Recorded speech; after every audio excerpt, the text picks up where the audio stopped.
I'm Robin Simeon, executive producer of Question Everything. Brian Reed will be back hosting the show again next time. I'm here today with part 2 of a special 2-episode series about reporter Jeremy Loffredo, who, in October last year, became the first American journalist to be arrested by Israel. If you haven't heard part 1, go back and get caught up.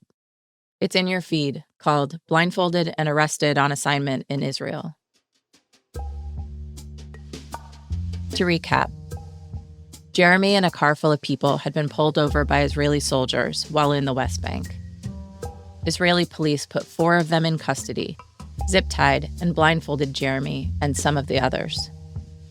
The people he was with were ultimately let go, but not Jeremy. And now Jeremy was being held in a police station near Jerusalem. He'd been in custody since early afternoon. It was now around midnight, and Jeremy was brought out of his cell to speak with a lawyer for the first time. So I went to this office, and I answered the phone, and the lawyer says, Mr. Loffredo, I want you to be very honest with me. I want you to be very clear. What have you done? I said, what? Excuse me? Jeremy thought he was in trouble over a video he produced for the outlet he works for, The Gray Zone. The Gray Zone, you may recall, is controversial. It's known for peddling conspiracy theories and gets accused of being aligned with Iran and Russia. It denies that and positions itself as a much-needed alternative to the mainstream news, anti-empire, as it says on its website, highly critical of American foreign policy, and highly, highly critical of Israel. The story Jeremy produced that he was now worrying about in detention was about a recent Iranian missile attack and how one of the missiles had landed within 200 yards or so of the headquarters for the Israeli spy agency, the Mossad. Jeremy had added a map to the video showing precise coordinates of the strike. Then he posted it without getting it cleared by the Israeli military censor. But now, talking to a lawyer, Jeremy learned that maybe this was not just about that video, or about his being a journalist at all, but about something way worse. Israeli authorities suspected Jeremy of being a spy. They skipped the military censorship and went straight to an enemy of the state. And that crime, under Israeli law, can come with very steep penalties, like life in prison or even death. From KCRW and Placement Theory, this is Question Everything. Jeremy Loffredo is about to head to court. Why does the Israeli government think he's a spy? What do they know about Jeremy? Or think they know? And what did I not know? Stick around to find out.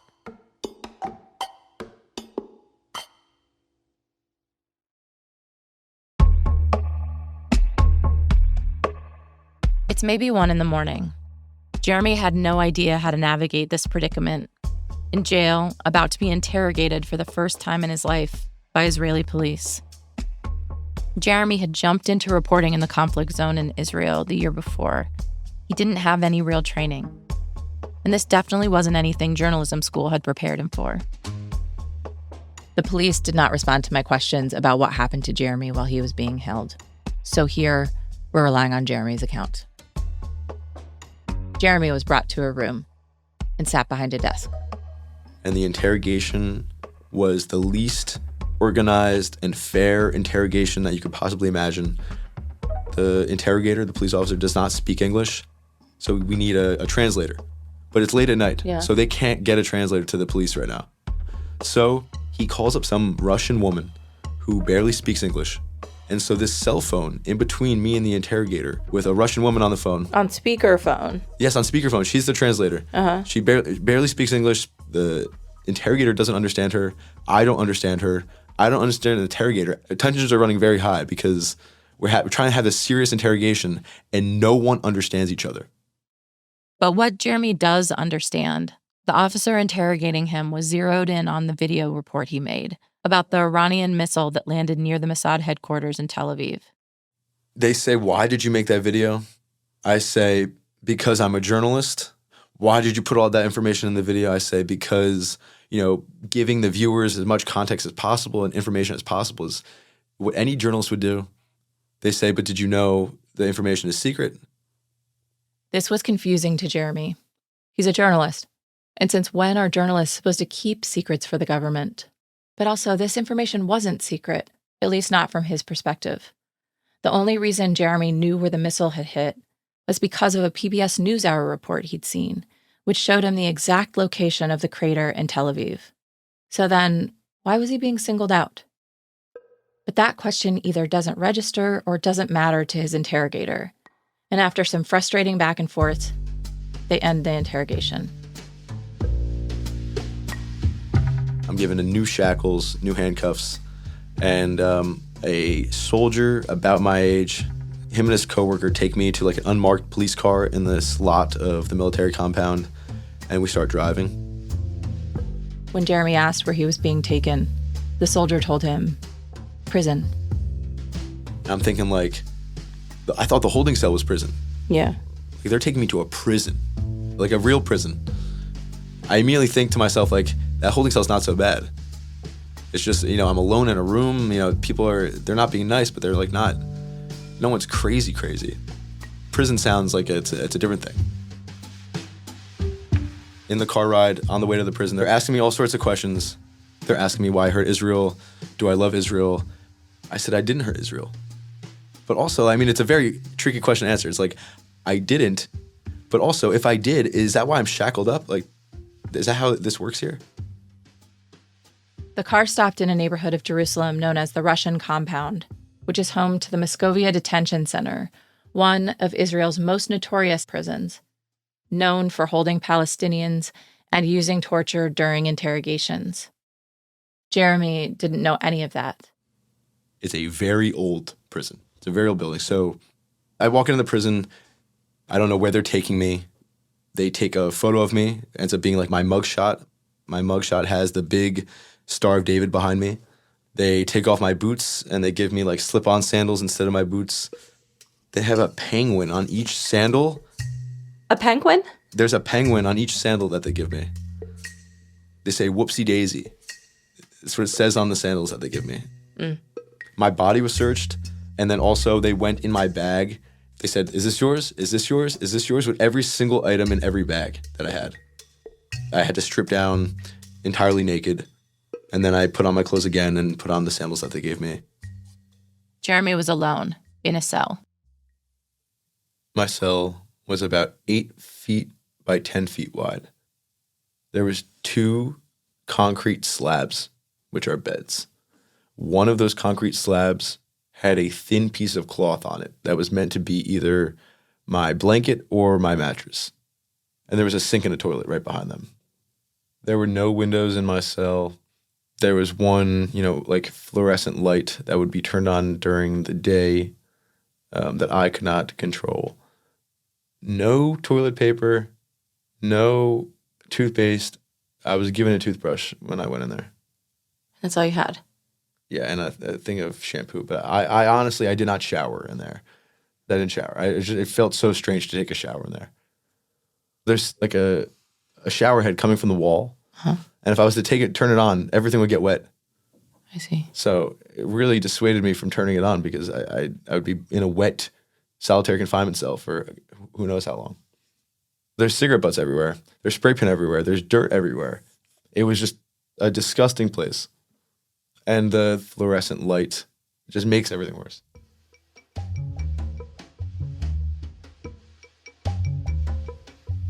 I did lots of pacing back and forth. I would wake up, put on my sandals, and just walk from one side of the cell to the other. I was thinking like I need to get my blood pumping. I gotta be active the most I can. So I did a lot of walking, probably like miles of walking. Because I would walk back and forth, but it would be for 3 hours. So it's like I walked for 3 hours. What were you thinking about the most in there? Truly, I was thinking about what to say to the judge, to my lawyer, to the police. What information do we need to get together for my lawyer? My goal and my job is to figure out how best to defend this video. To how do I prove to them that this video was legal? That is, to prove that he's a journalist and not a spy. So part of it was really like practical, like that kind of stuff. The other stuff was, of course, I'm trying to tell myself that 10 years is not that bad. 30 years old, there's tons of people who are 30 years old who are happy and they consider themselves young, and that'll be me. I'm thinking about my father. It's doubtful he'll be alive in 10 years. How old's your dad? 70. I'm just thinking about like what will happen in the outside world while I'm here in prison.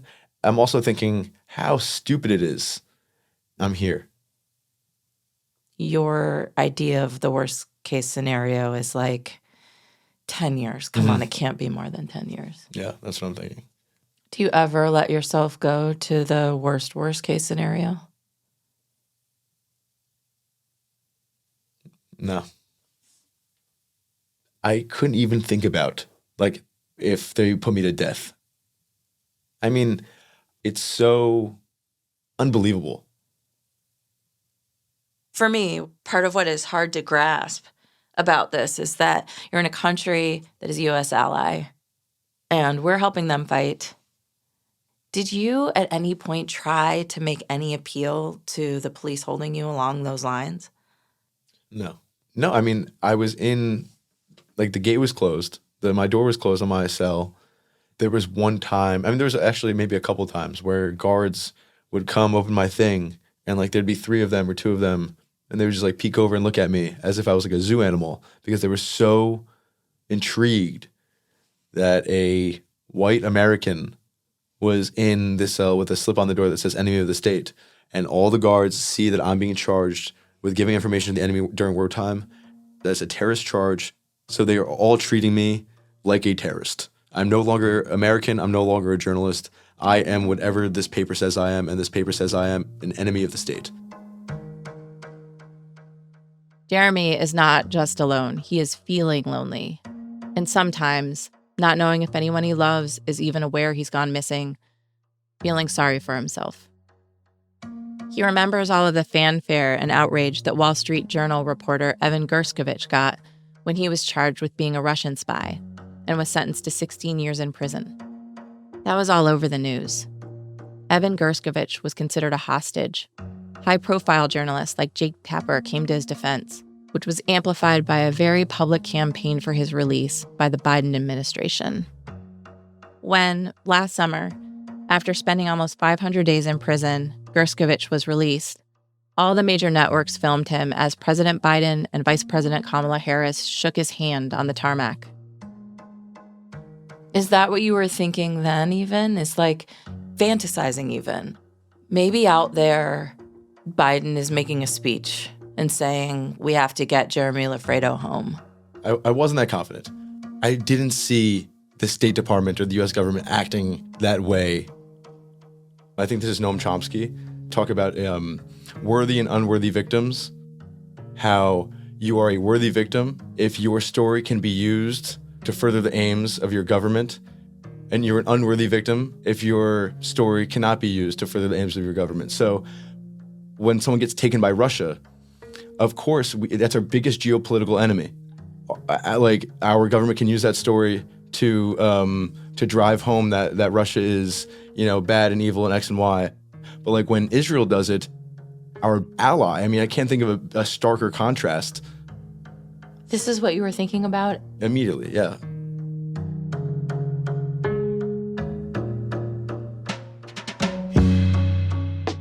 After clocking a few hours of sleep, his first night's sleep in prison, Jeremy got dressed for court. He got to put on his own clothes and shoes. He told me he tried to make his shirt less wrinkly for court by rubbing it with water from his tiny sink.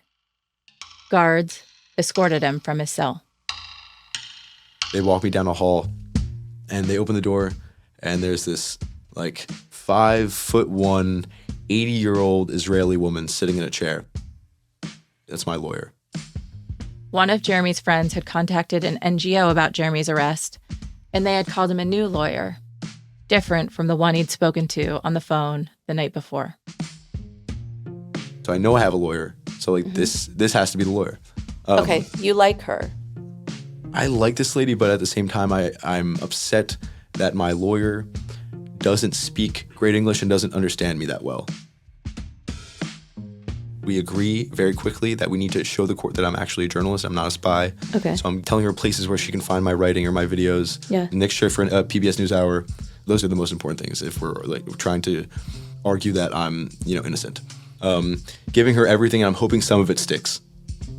And that's the woman that's going to represent me in court in a couple hours. They've barely said much of anything before guards interrupt. They say, "You're done." And they grab me by the wrist and they walk me out. I was never able to communicate with this woman. She doesn't even speak English as her first language. I'm getting walked back to my cell thinking, that was horrible. Like, she doesn't know anything. She doesn't even know the video exists. What Jeremy's being accused of is violating something called Article 99, which says that you cannot act in a way that assists an enemy of Israel. And here's the provision.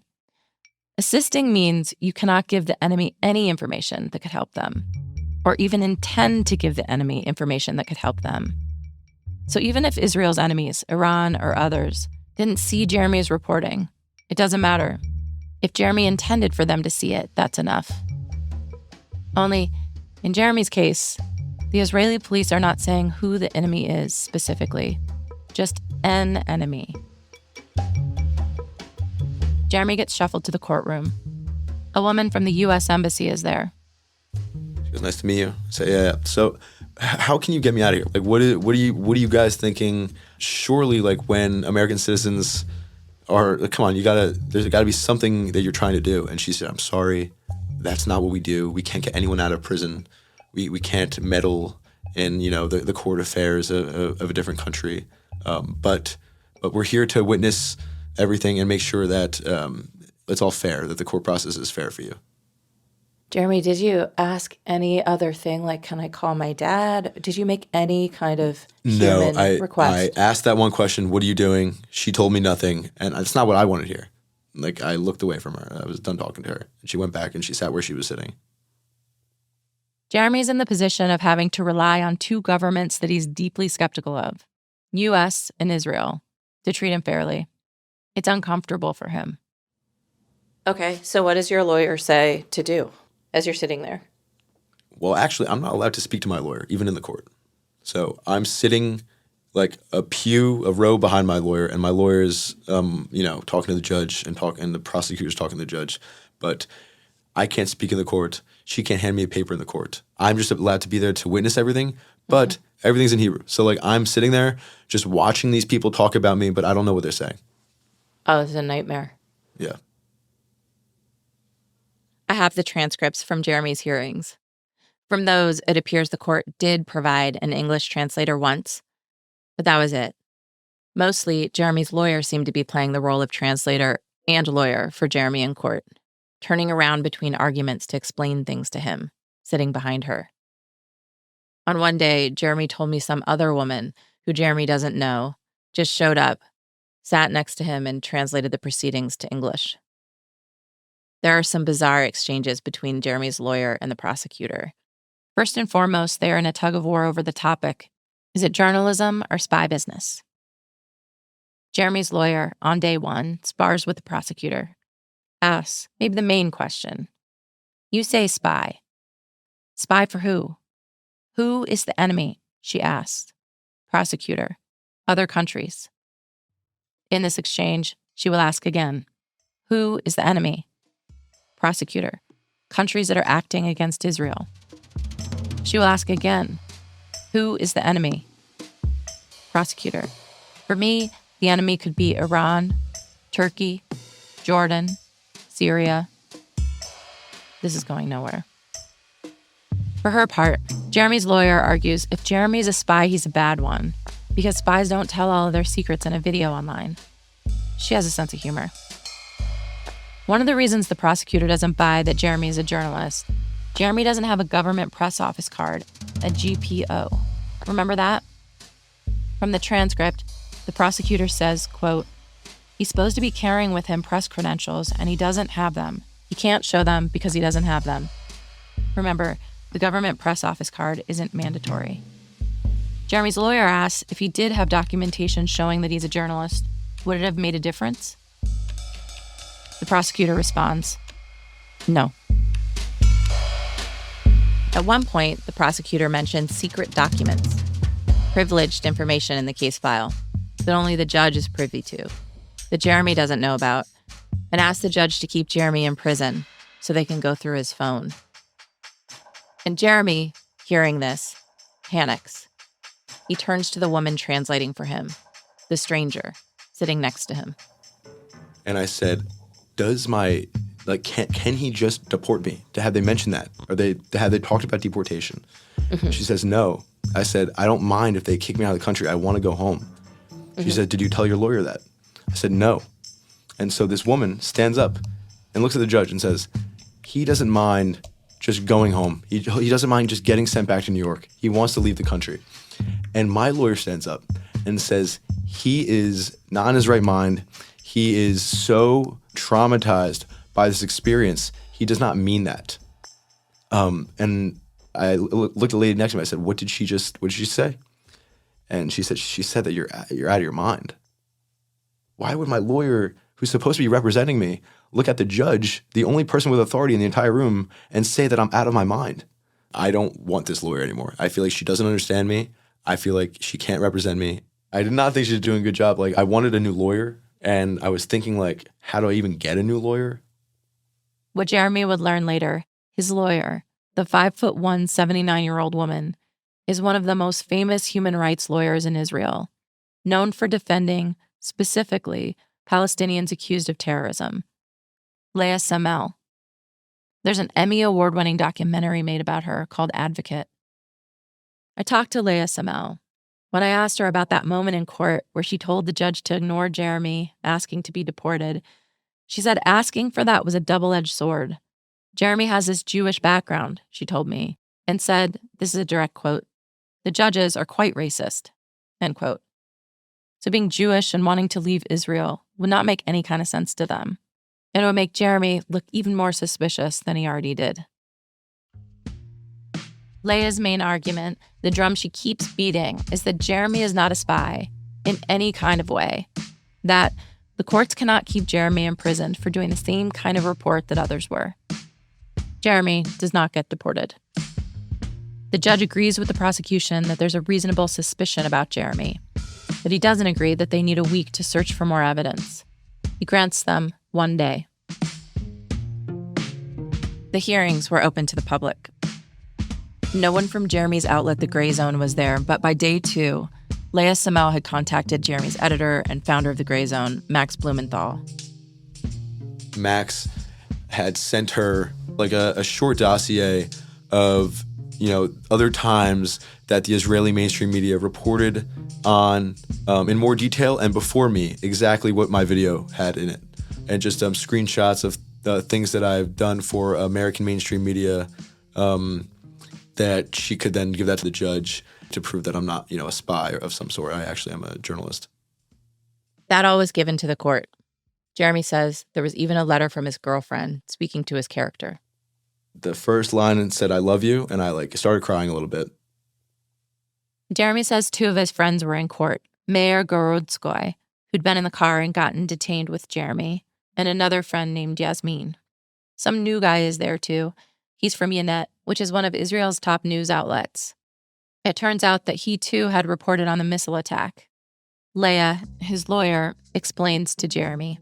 He included pretty much all the same information that you did, and then he reported on your arrest in Ynet.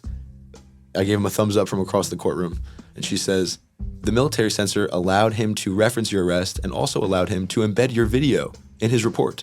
They said that there's nothing secret in this video, and he's going to show the judge the correspondence that he had with the military censor of the military censor saying there's nothing secret in this video and you can publish this article with the video embedded in it. I said, that's a golden ticket. That's a great idea. I'm so happy he's here. The Ynet reporter, his name is Liran Tamari. His testimony was really effective. He showed the judge the letter from the censor in his phone. The judge reads it. He says, so if this Ynet journalist can report on all these things that Mr. Loffredo reported on, why is Mr. Loffredo in prison?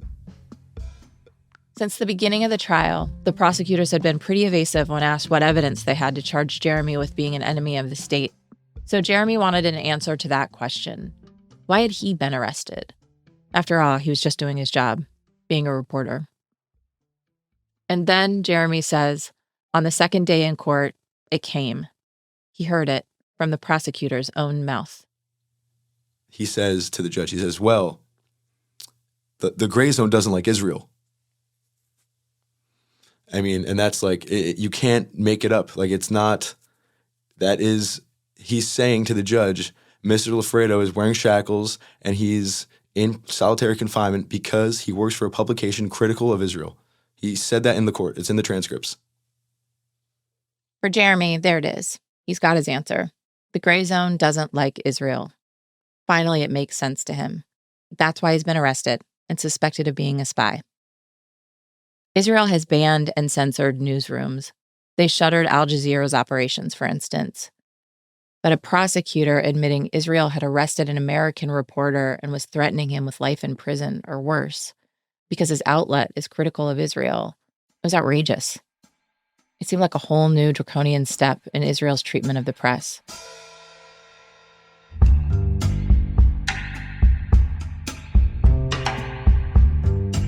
Ultimately, the judge seems swayed by the Ynet reporter showing up with that letter from the censor, saying Jeremy's reporting was fine.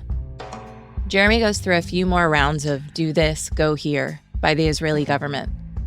His case goes to a higher court before he's provisionally released from prison and gets to stay at a friend's house so long as he doesn't leave the country. Meanwhile, the police continue to search his electronics and call him in for more questioning. Finally, 13 days after he was first detained, he was allowed to fly home to New York.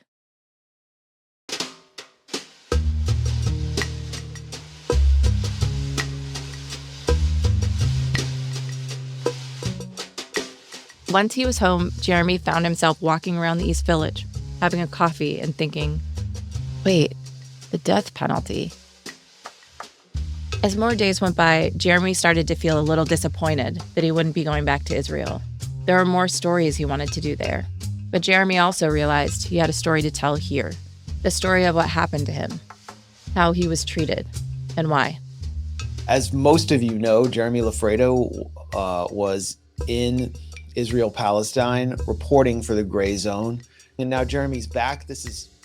Jeremy started with 2 back-to-back episodes on the Gray Zone podcast, which is hosted by Jeremy's boss, Max Blumenthal.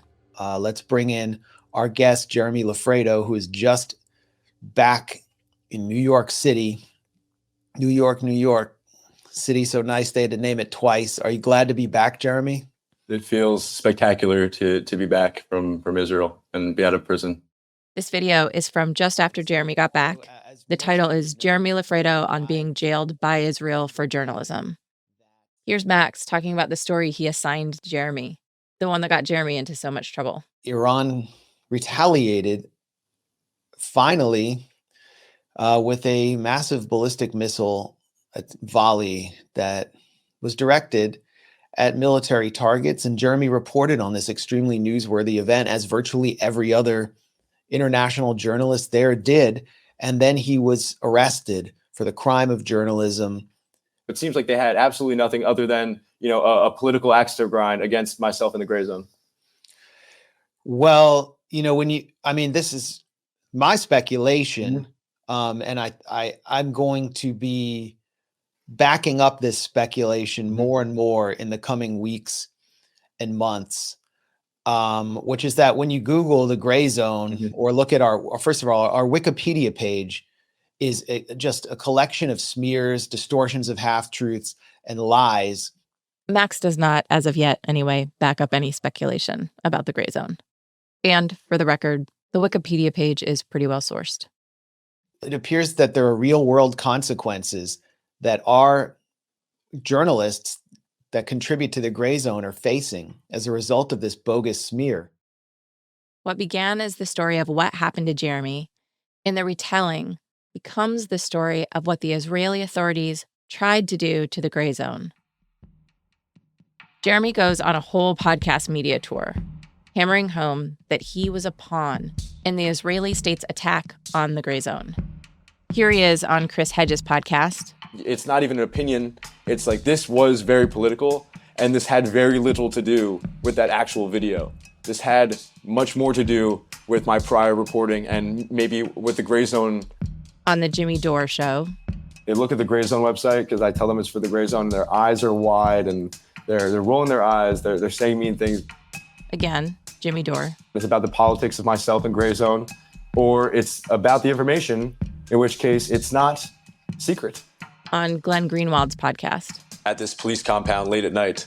But they still only asked me about the Gray Zone and this video I had published.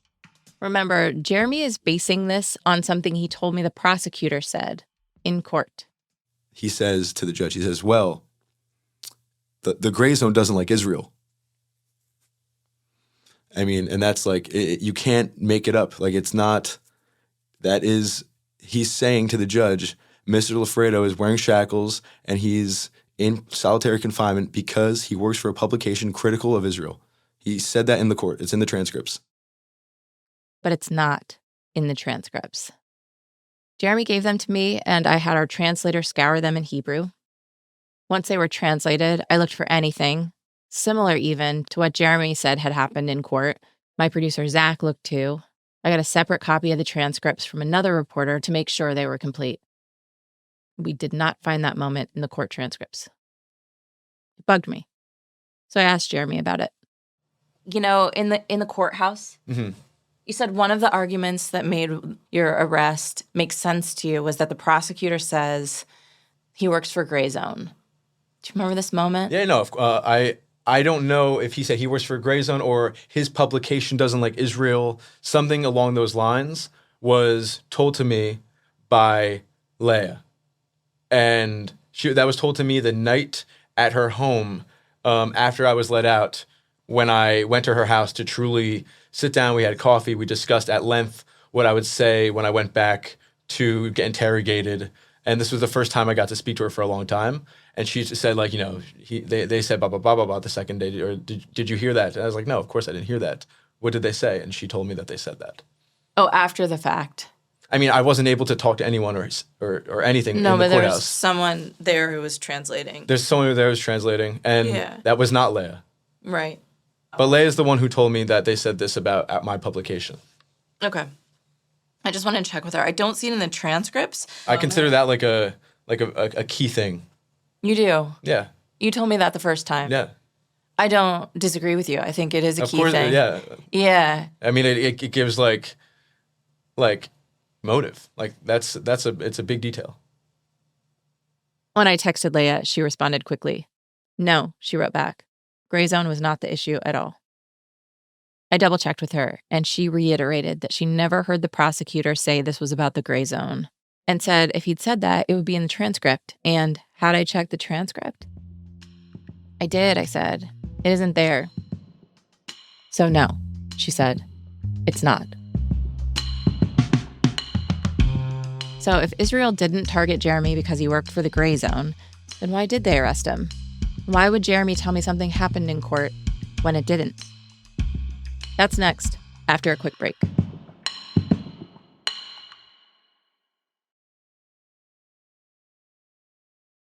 Two Fridays ago, after the first episode in this series about Jeremy came out, I emailed Max Blumenthal, Jeremy's editor and the founder of the Gray Zone. Again, for the 7th time in 2 months. Once, in December, he said he'd do an interview with me. I said, sure, how about Friday? Then he went quiet.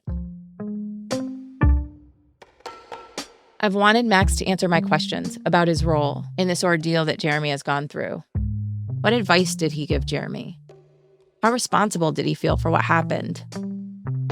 And after I found out that what Jeremy was telling me was said by the prosecutor in court, that the Gray Zone doesn't like Israel, wasn't in the transcripts and wasn't what his lawyer said happened, I wanted to better understand how much of this media tour Jeremy was on, the points Jeremy and Max were repeating over and over. How much of that was Jeremy, and how much of that was Max? On the Gray Zone, Max has been pushing extreme and unsubstantiated claims about the Israeli forces since the beginning of the war. The trick of it is that the Gray Zone mixes conspiracy and propaganda with their reporting. So it's hard to tell where potentially trustworthy content stops and something more nefarious comes in.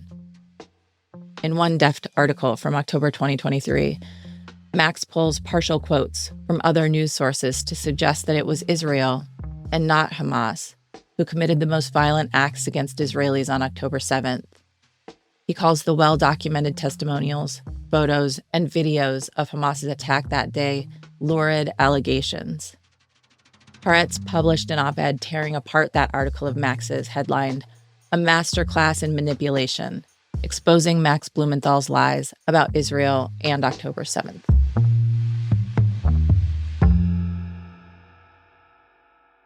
When I started this story, I'd known not to fully trust the gray zone, but I'd also been drawn to them for the lengths they seemed to go, sending Jeremy to Gaza and the West Bank to get firsthand accounts from sources on the ground in hard-to-access situations.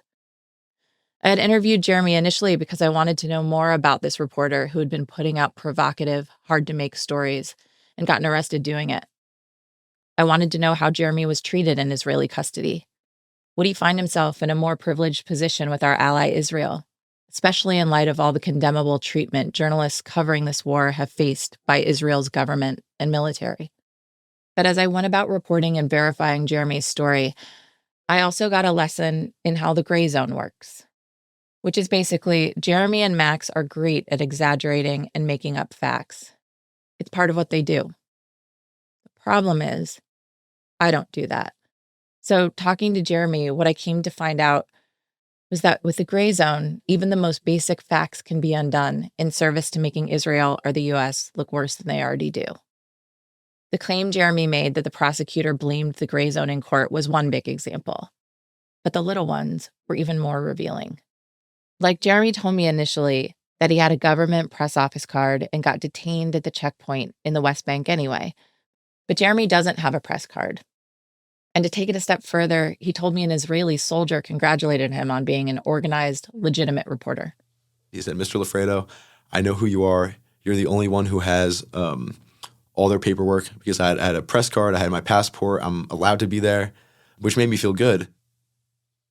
Jeremy knew he didn't have a press card when he told me that. The soldier definitely did not say that. So why would Jeremy tell that to me? Why say that?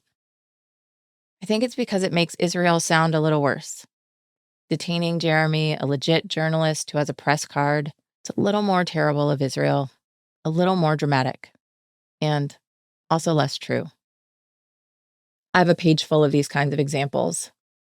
I'll only tell you one more from our interviews, one that has haunted me. Again, small on its face. Jeremy told me in no uncertain terms he was held in solitary. I was formally kept in solitary confinement and punished, so it's so unfair. In more than 9 hours of interviews, solitary confinement gets mentioned 45 times between us. We have a white guy from America in the solitary confinement cell. So I get brought back to my solitary confinement cell. The prisoner transport vehicle, it drives, 1 minute away, and I get put back in my solitary confinement cell. And they walk me back into solitary confinement without explaining anything. Solitary confinement is quite obviously the worst possible kind of detention anyone could get in prison. 2 small concrete beds, he told me. But then on another podcast, Jeremy was way less certain of solitary and doubles the furniture. Here he is on Kim Iverson's podcast. My own cell had four concrete beds. I didn't have any cellmates. I don't know if they gave me my own cell because I'm American or if they gave me my own cell because my crime was so grave. Whether Jeremy was formally held in solitary confinement is unclear.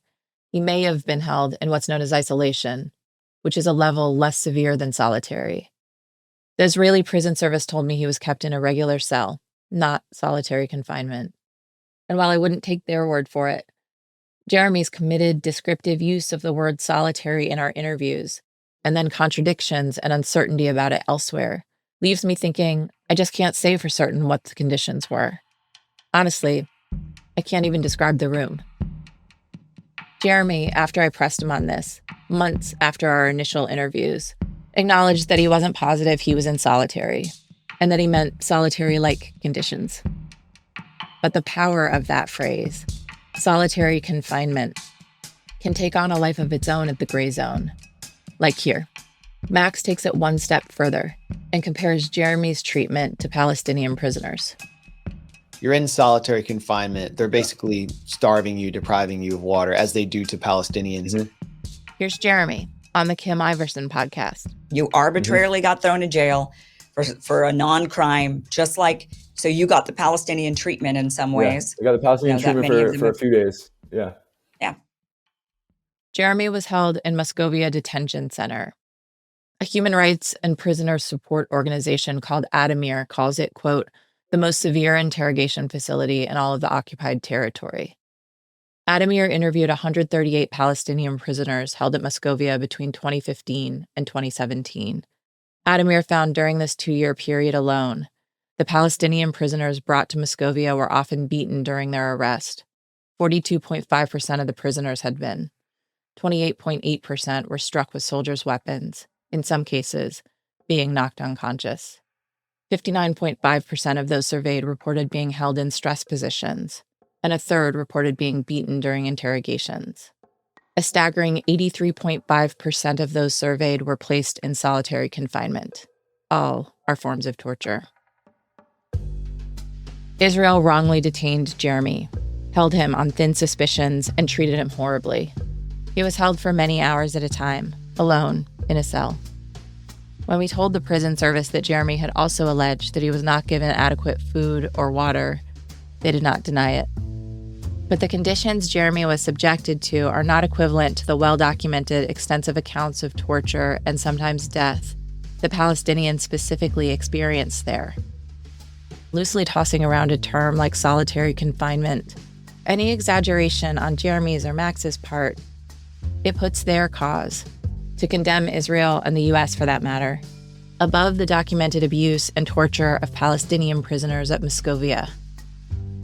Any exaggeration of Jeremy's treatment is yet another tool people can use to discredit the Palestinians who are being abused.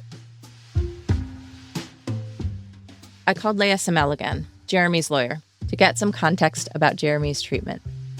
And I should remind you, Leah is very much not a fan of the Israeli government. She spent her 50-plus year career defending Palestinians against human rights abuses. When I call her, it was 3 a.m. my time. We couldn't get her Zoom link to work, so I turned on my speakerphone and recorded it. Sorry, say that again. That's why it sounds bad. There were kids in the background of her office. At one point, she started chewing loudly. Are you eating lunch? No lunch, no. Not yet. I'm chewing some sweets I found in their drawer. Okay, good. And that's all. I swallowed it. Have a good year. She said she was not surprised that Jeremy was targeted. She said it's not uncommon for Israeli authorities to harass foreigners who they perceive as helping the Palestinians or reporting on the attitudes of settlers toward the Palestinians. So maybe it wasn't a specific targeting of the gray zone, but it was about the work Jeremy was doing. How concerned were you with Jeremy's case in particular? Concerned? Yeah. I thought it stupid and unreasonable.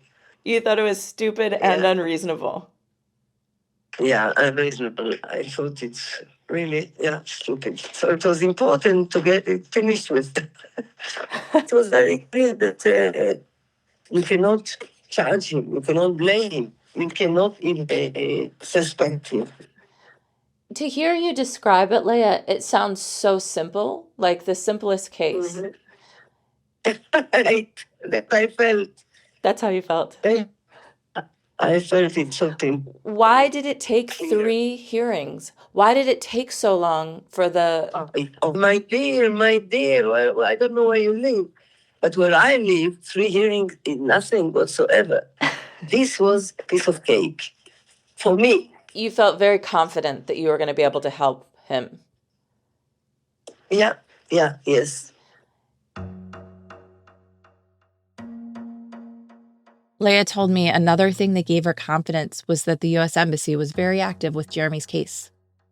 Jeremy had told me and hosts of various other podcasts that the embassy hadn't helped him. But Leah says embassy staff were watching the case closely, attending all the sessions and talking to her every day. An embassy spokesperson told us staff was also in touch with Jeremy's family. Leah says, All of this contributed to Jeremy being treated significantly better than Palestinians who are arrested for similar reasons. If he was really treated as a security prisoner, a real one, a Palestinian security prisoner, he would remain at least 2 weeks under interrogation or more. He would not have to see a lawyer in the first stages. And there are many limits. I see. So it was a privilege that Jeremy got to see you before even seeing the judge? Yeah, of course. Yeah. Yes. I asked Leah if it wasn't the gray zone per se, what she thinks is the real reason the police would not let it go with Jeremy, interrogating him over and over, even after he was let out of prison, and turning up nothing. Listen, for them, I think it's quite a shame. Embarrassing for them. And they had to justify themselves.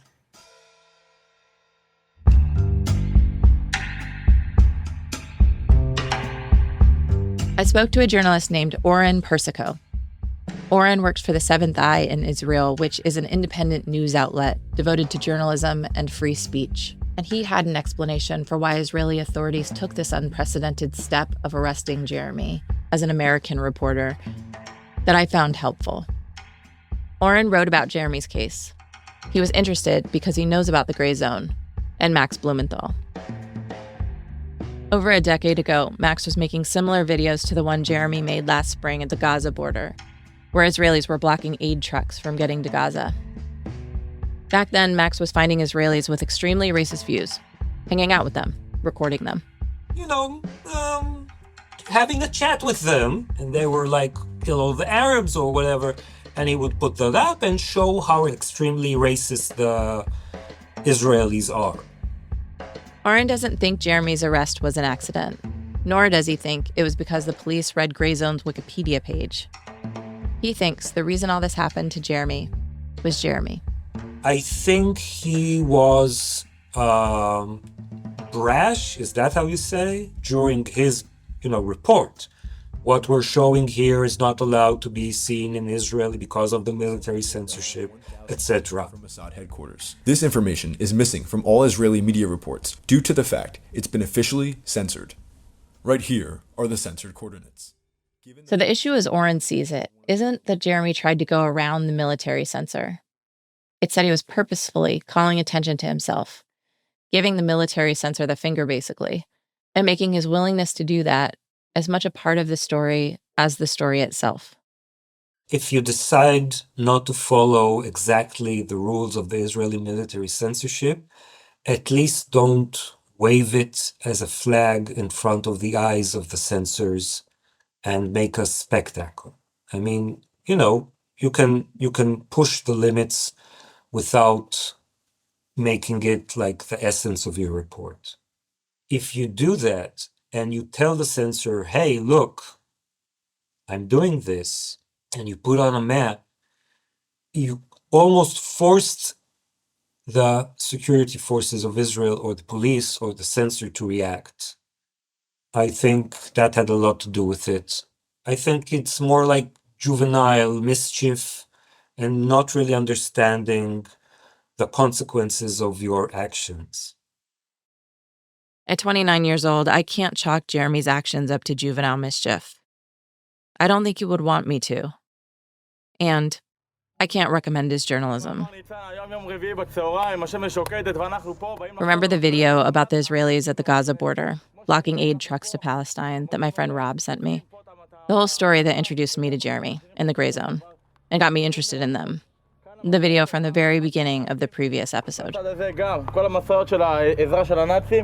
video is called Kill Them All, and the title is in quotes. In that video, the very first person on screen to appear to say, in subtitles, kill all of them, does not say that. The subtitles do not reflect what he is actually saying in Hebrew. The guy in the white baseball hat, with a creepy smile.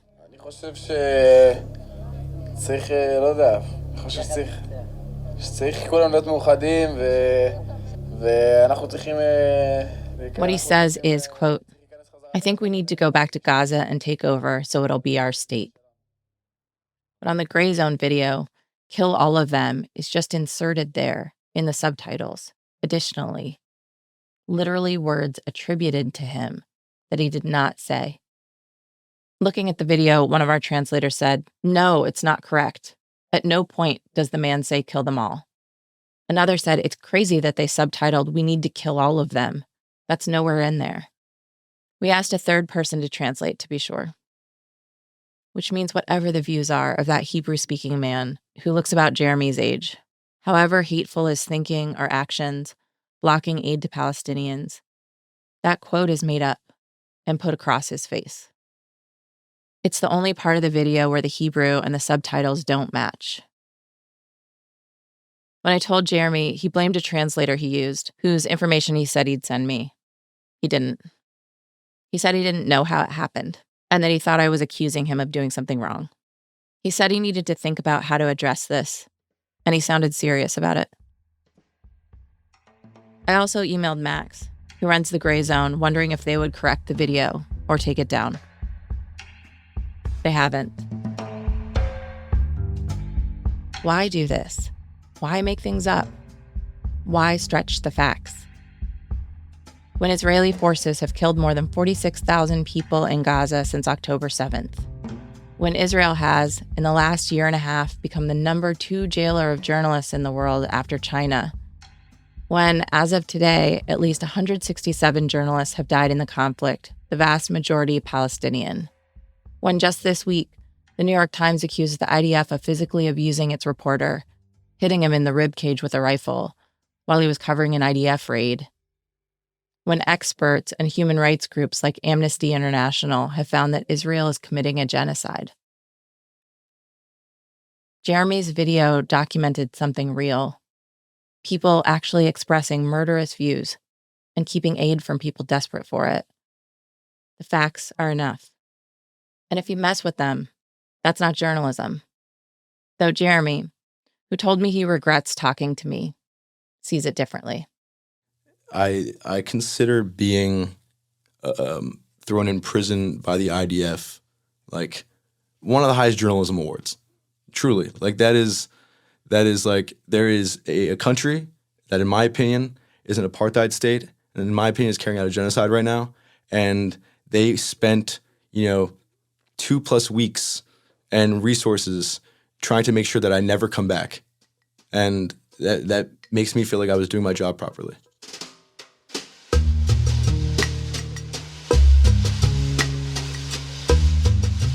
In an email to Max Blumenthal this Monday, I asked him about the Gray Zone.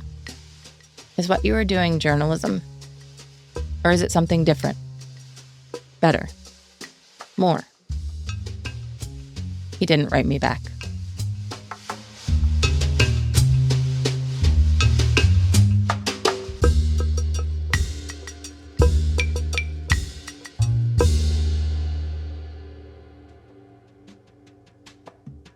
I'm Robin Simeon. Thanks for listening.